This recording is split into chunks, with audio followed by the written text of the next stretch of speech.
Welcome to episode 15 of Living in Recovery, a podcast devoted to sharing the stories of fellow CPP employees who are living in recovery with an addiction. The focus of this podcast is to share the experience of those who have struggled with alcohol or drugs in the hopes of breaking the stigma that's often associated with addiction. Also, the goal of this podcast is to stimulate hope amongst those who may be struggling but are discouraged or intimidated by the prospect of seeking help. As a disclaimer, the words expressed in this podcast are based on personal experiences alone and are not meant to be taken as medical advice or to promote one method of treatment. Today, Michelle shares her experience as a family member of a loved one in recovery. Now, Michelle discusses how she is impacted by addiction. Michelle, when did you first know there was a problem? Interesting enough, it wasn't until my later years. Meaning recently, I took a class called Plan for Life, and I became an instructor for that Plan for Life. When I started instructing and I had to add my own personal stories is when I actually realized I grew up with a problem in my household, and that pattern continued throughout my adulthood by the people that I chose to marry. When you had that realization, what did that mean for you? What happened once you realized that? A lot of memories, a lot of recalling. So the two people that I grew up with that were alcoholics were my mother and my grandmother.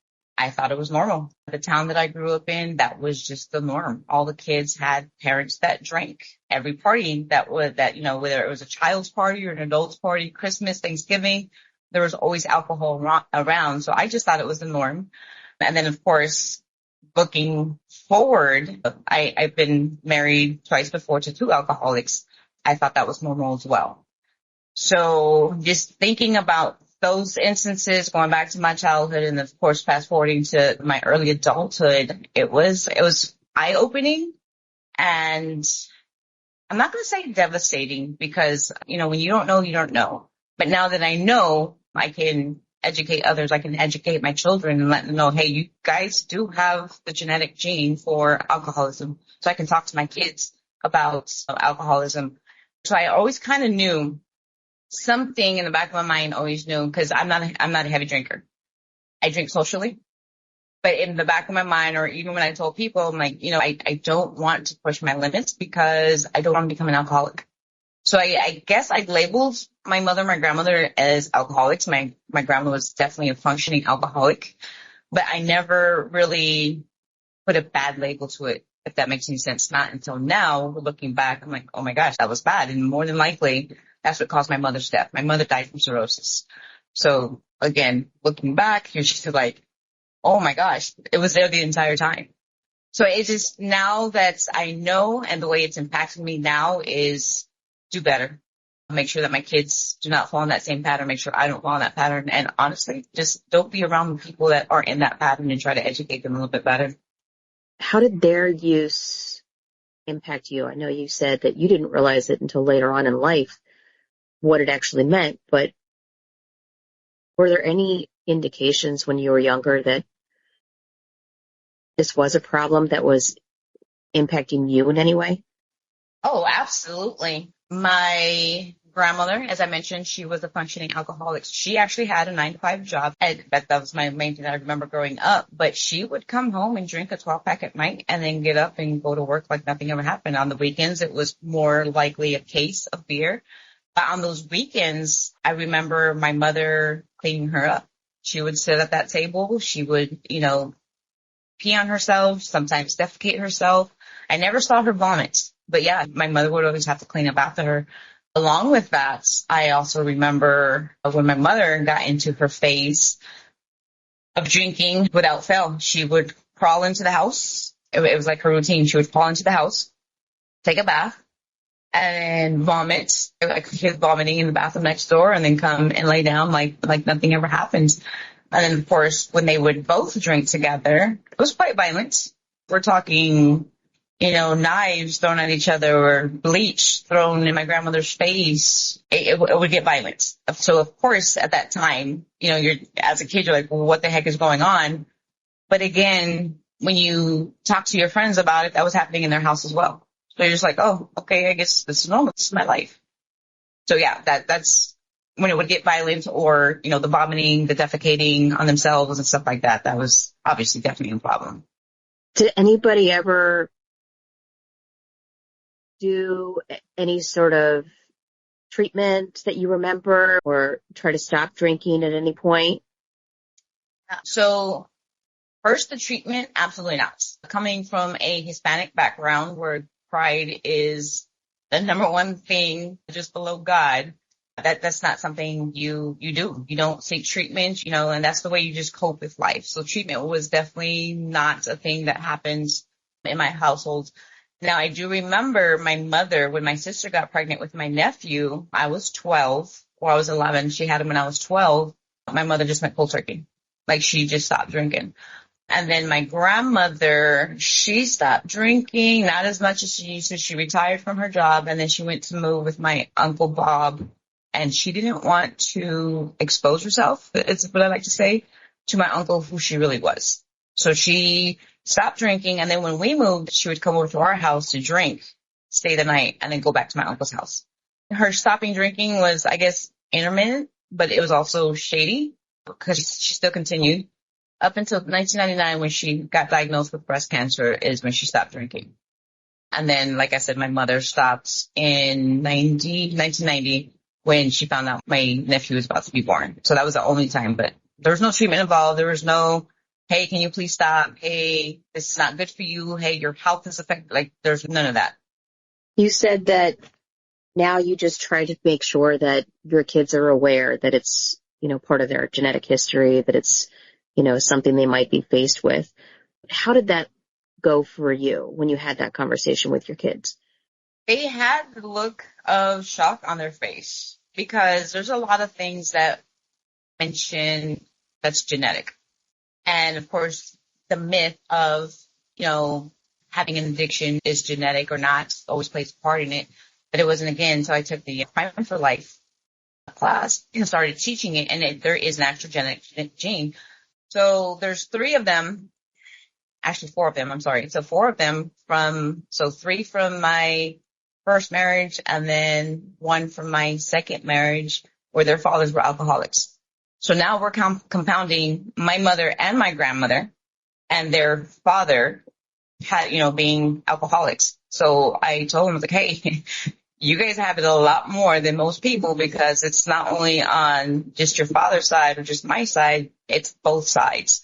And I noticed with my older 3, 2 of them are okay with alcohol. Like they drink the hard stuff like vodka and, and I'm like, oh my gosh, I don't even drink that stuff.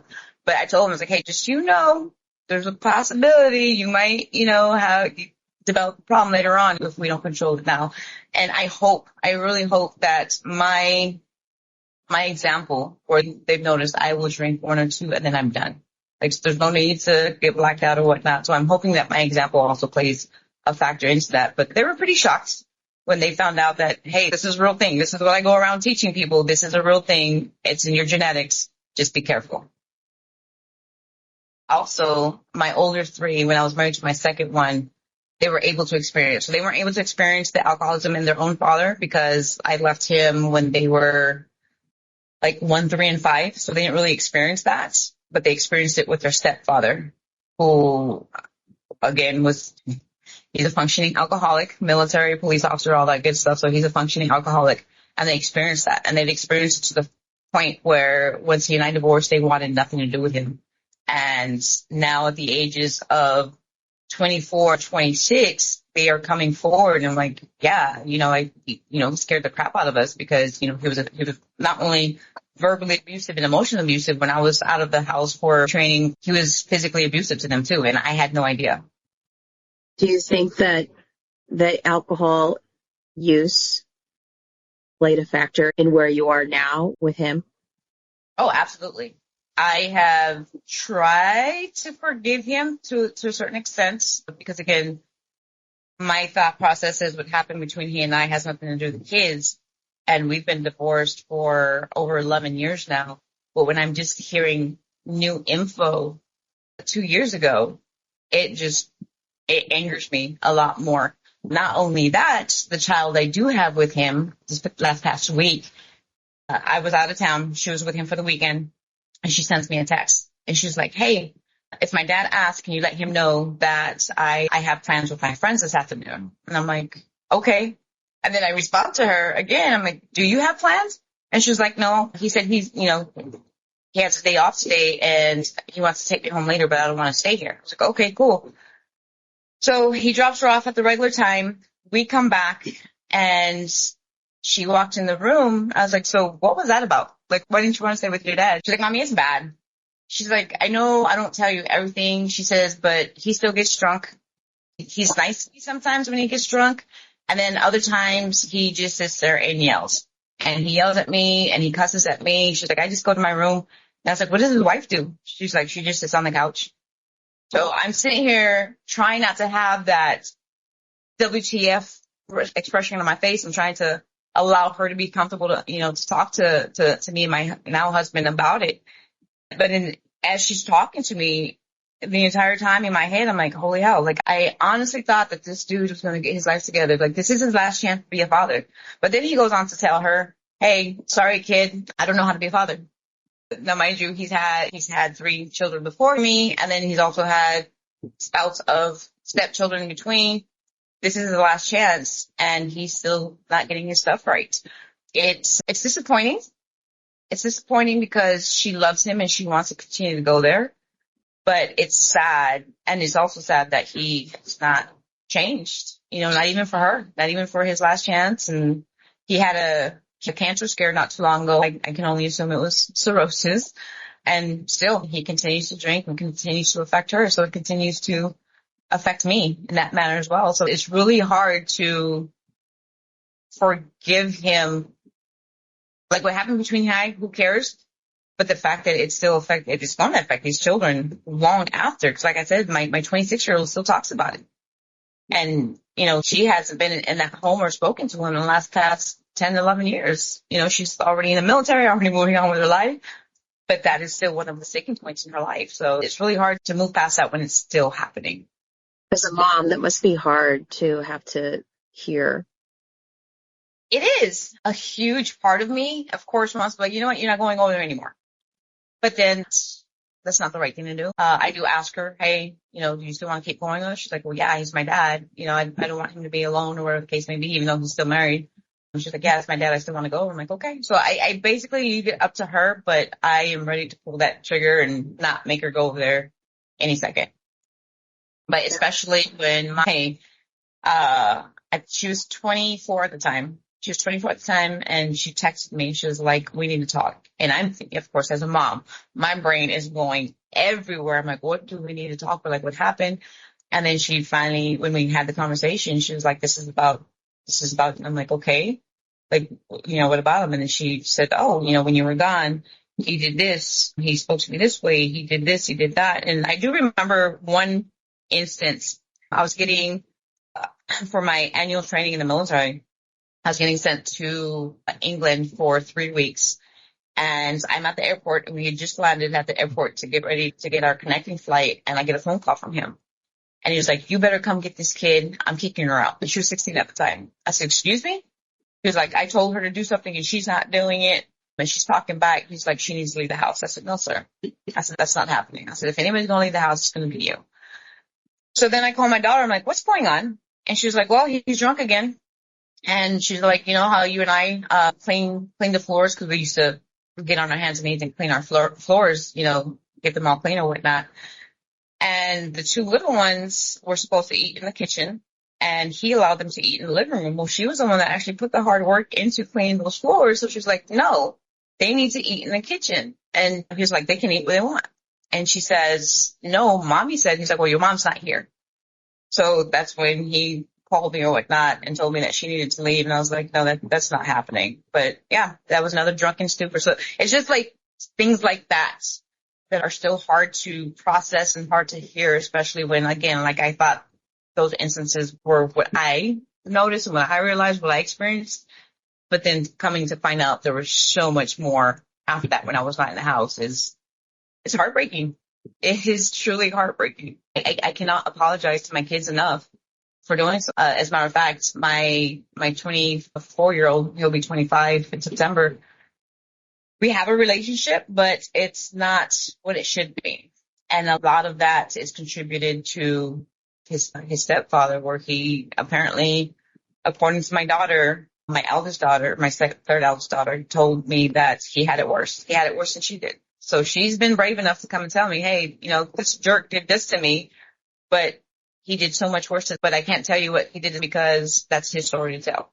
So to this day, I still have no idea what my son suffers with or from because of that relationship and because of alcoholism. And what you've suffered from as a daughter, a granddaughter, and a wife. You said that you talked to your kids. How have you come to terms with that for yourself? What have you done to kind of deal with this for you? So I'm still working on it. It's a work in progress, but I've had to forgive myself because there's a lot of, well, had I not brought this person in their life, they wouldn't have experienced this. Had I just been a single mom, my kids wouldn't have experienced this. So there's a lot of forgiveness that I have to, and forgiveness and grace that I have to give on my part. But I'll be honest with you, that hasn't come to completion or full fruition, just yet. But knowing that I have the gene to become an alcoholic, if I just, I guess, decided to one day, that's what keeps me from doing so, because I don't want them to relive that. I don't want them to experience that. I don't want my kids to experience what I experienced with my mother and my grandmother. Now, mind you, neither one of them were abusive to me. Not physically, not mentally, not verbally, because I was the baby and my race is Black and Mexican. And because I was the lightest of my other two siblings, I was on a pedestal. I was on a pedestal. So I was never mistreated as a child because of alcoholism. But then when I moved into my marriages, that is when the verbal abuse started. That is when the physical abuse started, the emotional abuse and all that stuff. So again, with that first marriage, he was physically abusive, never hitting, but always choking. He choked me out a couple of times when I was pregnant with my second eldest daughter. And then when I wasn't pregnant, to where I passed out and I pissed my pants because he choked me out and before I passed out. And I guess my body was just like, okay, let's release everything. So a lot of that, forgiving myself for allowing that to happen to me, because I consider myself a very strong person. From time to time that comes back, how did I allow that? So again, I try to forgive myself for allowing myself to be in those situations. And then of course, leading to putting my children in that situation. But I can honestly say that hasn't come to full fruition. You're saying, how did I allow that? But knowing you and knowing you're a strong person, I personally wonder, how did you endure that? Loyalty. I am a huge person on loyalty and respect. The fact that I was married to this man and had his children. I myself grew up without a father. So I wanted to ensure that I lived the American dream. I wanted to ensure that my kids had a father and mother in the household. I wanted to ensure that I portrayed that family. I'm going to go ahead and call it now, that family facade. So I endured it. But with both of them, because I had joined the military during my first marriage, and then of course I met the second one during my military service after I got divorced the first time. But joining the military is what helped me escape. My training record is completely full because anything and everything they could offer, I took. So that's what allowed me to leave the home and endure that. And then when I got off active duty, still continued my career in the National Guard. So once again, I moved up the rank in the military because they're like, hey, we have a school, but you got to go now. Okay, cool. Bye. I'm leaving. My one regret during that time was I thought, okay, these men have an issue with me. They don't have an issue with the kids. So it's okay for me to leave the kids with them and I escape. And that's what I did. I escaped through all the military training, through all the training. I escaped. And again, lo and behold, while I was gone, they took that anger out and all that foolishness out on the kids. So that's how I was able to endure, because, for lack of better words, I was oblivious. I was trusting that the kids were safe. So I was hardly ever home. I was gone for training. So the years went by. They continued to go by, and I'm like, okay, we're good. And then it got to the point where I was like, you know what? This is not for me anymore. And then, of course, the divorce happened. The kids were happy. But then I made a mistake. I was married from 2004 to 2011, I believe. 2011, 2012. And then there was a short span of that separation and divorce. And what did I do? Because of comfort and everything else that comes with it, I remarried him.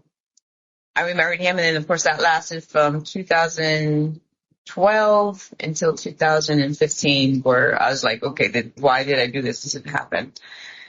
And the reason for that final separation was at then, she's 26 now, but she was 17 at the time. She texted me on her way back to her college because she was on break. She texted me. She was like, can we talk? I said, yes. And she says, why are you still there? I said, what do you mean? And she's like, Mommy, you have been everything for us, been through all for us. Like, why you're not happy? You haven't been happy for years. Why are you still there? Of course, I cried my behind off, and I'm like, when did you grow up? And she was like, Mommy, we've known this for years. She's like, we've known this for years. You can let go now. She was like, we're fine. You can let go now. And that happened in November, and by December, I asked him to leave my house. Because, again, I endured so much, because I'm like, okay, that first marriage didn't work out, but now I have this other person who is military and law enforcement just like me. We have that power couple, facade. I'm going to use facade. We have that power couple facade. We're raising 3 great kids, or 4 great kids, and all right, this is life. This is great. But it took the kids to be like, yo, get out. Like, this is not. The thing that happens for her to say that is, I was sitting in the living room, and she was home for Thanksgiving. I was sitting in the living room, and my girls, and I call them my twins. They're not twins. They're 21 months apart, but they were a year apart in school, and they speak their own language. They, all that good stuff. So they're really close. So my twins were washing dishes behind me. The kitchen was behind me, and I knew what he was upstairs doing. I knew he was drinking, because I had gone upstairs and I opened up my door and it smelled like a Jameson distillery. I said, oh, okay, close the door, go back downstairs, try to enjoy whatever. I don't even know what I was watching on TV. And then I see him coming down the stairs and then go to the kitchen. So I'm like, oh Lord, what now? So then he goes to my daughter, the one that was home on break, because I had one senior and that one her freshman year of college. She was attending West Point, and he comes down and what are you going to do when you go to war and your soldiers die? And I'm like, what the hell is he talking about? So I jump up and I go over there. Now, mind you, he never really had a relationship with these girls. Like, never. The only time he actually had a relationship with them was if they were getting recognized at school and they were going to mention his name, then he shows up. But basketball games, track meets, softball games, NHS nights, whatever the case may be, he was never there unless he was getting mentioned. So I had spoken to my daughter before about war, because she asked me about war. I was deployed during the Iraqi War, 2003 and 2004. So I explained to her, I was like, you know what? I left a part of me over there. If you can prevent going to war, please do so, because if not, it messes you up. It really does. I said, it really does mess you up. So we had already had that conversation. So fast forward to this incident, she's looking at him, looking at me. All of us are completely surprised, because, again, there was no previous conversation to this. It was just him coming down and, knife handing her, what are you going to do when, your soldiers die in war? And my daughter has this tick, or when she's nervous, her leg starts to shake. So I started to notice her leg is shaking.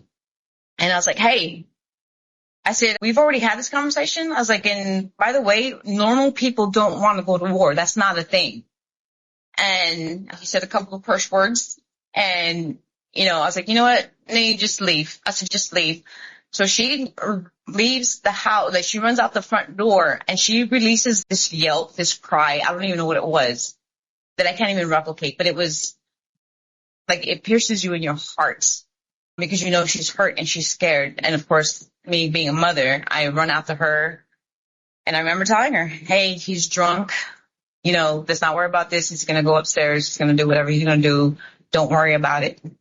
I said, but just calm down, take a couple of breaths, calm down, come back in when you're ready. So she stays out there. I come back in and I'm going to try to not curse or say the exact words because I don't want to be disrespectful to your podcast. But I come back in and I tell him he's 5'10", about 185, 190, nothing but muscle mass. So of course, his priority was taking care of himself. At the time, he was a blue belt in jiu-jitsu. So I walk up to him. I said, don't you ever talk to my daughter like that again. And as I'm walking off, he spins me around and now we're forehead to forehead. And he says, I have every being in me to punch you into that wall. And I'm looking right up at him again, size difference, right? I'm only 5'3", 125 pounds, 130 on a good day. And I tell him, I said, okay. I said, when you do, make sure I do not get up. Because if I do, I will put a hot one in you. And the look on his face, because I think he knew. I think he knew how serious I was because you can call me out of my name. You can do whatever you want. You can destroy me in any way possible. But you do not mess with my kids. Like that is the absolutely no-go. So we stayed forehead to forehead a little bit longer. And then he broke free and went upstairs and continued to drink. So those are the instances that I remember that affected her. But yeah, my child was one of the reasons of why I left that second time because she gave me permission to. The entire time I was making myself believe that I was there for them. And in reality, that opened my eyes to kids are so observant. They are so observant and there's absolutely nothing that we can do to keep them from actually seeing the truth. So that's when my endurance ended and I said no more and walked away from that. You do have smart kids. Oh my gosh, they're amazing. Even as I mentioned to you, she's 13 now. When she was telling us, what was going on in the house and she even mentioned, Stephanie, and that was the holy hell moment. She's like, how people say, marry somebody like your dad? She's like, bro, no, thank you. Like, that's not happening. She's like, if he treats me like that, or whatever the case may be, like, I want nothing to do with that. When she got done talking and she walked out, I looked over, talked to my husband and I'm like, she's 13. Like, how is she so aware? Like, she is so aware and so observant. And us as parents, we do, and I've learned, obviously, from my own experience, we do not give kids the credit that they deserve. We think, they're resilient, or, they didn't notice this, or, because we're, quiet and talking through our teeth and not realizing that we're actually arguing. They see so much and they keep so much to themselves. And it's eye-opening and it's heartbreaking at the same time because we think we're smarter than them and we're not. They're so much smarter than us. Kids are so aware. It's amazing what they're able to pick up on. Do you think that is why part of the awareness you talked about in the beginning, you talked about taking Prime for Life and learning so much about it. Do you think those conversations with your kids played into that awareness for you? Oh, 100%. Because again, when you're not educated, you're not educated. You don't know what you don't know. And when I took that class, I'm sitting there thinking like, oh, okay, well, that describes this person. Oh, wow, that describes that person. Wow, that was my grandma. Okay, that was my mother. Oh, okay, wow. So yes, it played a huge part into being more forthcoming and being more open. Like, we do have an open relationship where we can talk about anything and everything, but we never talked about alcohol. We never talked about alcohol and the effects of alcohol because we lived through it and it was normal. It was normal to us. It was just, hey, this is our life. But when you put statistics behind it and you put information and data and research and all of that behind it, it's like, oh, wait a minute, time out. Let's take a step back here. Let me make you aware of this now. And now that we have openly talked about it, I do believe it allows my daughter, when she goes to her dad's, to be a little bit more aware and, just keep her eyes open a little bit more. So I do believe those conversations, because of Prime for Life, have helped them be a little bit more aware and cognizant of what's going on. Because it's a matter of fact, now that I'm speaking of, the awareness, my daughter is currently at the Air Force Academy, and she has a friend that is an alcoholic. And she will call me and she's like, hey, so, she's displaying this and this. And I'm like, oh my gosh, like that. Yes. And she was like, okay, so I remember you telling me this. So how does this play in that? So yes, we're having those conversations more about alcohol, where before it was just, have safe sex, don't do drugs, don't do this, don't do that. Alcohol was so, and I know, please take it with a grain of salt, but alcohol was so innocent per se. So it wasn't talked about in our house, but now it is a very common awareness of, let's not do that, or let's watch out for this, or let's watch out for that. So now you've made it a whole reason to have the conversation with your kids. That's amazing. Absolutely, yes. Well, that kind of leads to my next question. If there is somebody listening today and they're not really sure whether or not they should get treatment, maybe they're just starting to have the idea that they might have an issue with alcohol, what would be your advice to them? Open your eyes and watch your family. If your significant other, because I know alcoholism affects both male and female. If your spouse is shutting down from you and has asked you for the last time, for the millionth time, for the last time, to get help or to stop drinking, they've asked you already, like it's already there. If your kids are nowhere around when you come home, that's a telltale sign they don't want to be around you, because they know that you're going to start drinking, and that, the emotional abuse is going to commence, the verbal abuse is going to commence, possibly the physical abuse is going to commence. So they're making sure that they're tucked away from you. So go get the help. If you really truly love your family, put yourself aside, put your pride aside, go get the help, because it's going to be, you're not just affecting yourself. You're not just self-medicating yourself, even, especially if it's, military PTSD related. Even if you don't go to Al-Anon, go to a psych and get that help for PTSD. It's a long-lasting effect on the people.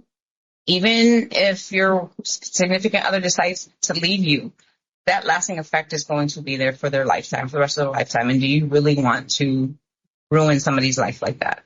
Like, somebody else has to pick up those pieces. I know at some point in time when my children get married, they're still going to be talking about this, about what happened to them, in that household. They're still going to be talking about that. So it's going to be a lifetime effect. So just please, if it's not for yourself, then at least for your family, for your children, for your significant other. And who knows how it's affecting your parents or your siblings. Do you have relationships? Once you notice your relationships are gone, there's a reason for that relationship, and it might be you. So please just go get the help. Those are all my questions. Is there anything else you wanted to add? No, I just want to thank you. Like they say, if you don't talk about stuff, you just pack it away. You don't talk about stuff and don't bring it to the surface, then awareness won't be brought to it. So I just want to thank you for, at least, not only for the people that are in recovery, but also for the family members, because hopefully this helps another family member get out. Hopefully, helps someone that wants to go into recovery, listen to this and be like, oh crap, I didn't realize how much it was affecting my family. I'm 47 years old. My grandmother died in 2004. My mother just passed away in 2024 from cirrhosis, interesting enough. And then, that was one thing. I was like, crap. She literally stopped drinking when I was 12 years old, but the damage had already been done. So even if you stop drinking right now, the damage was already done when she stopped drinking when I was 12, and then she died at 45.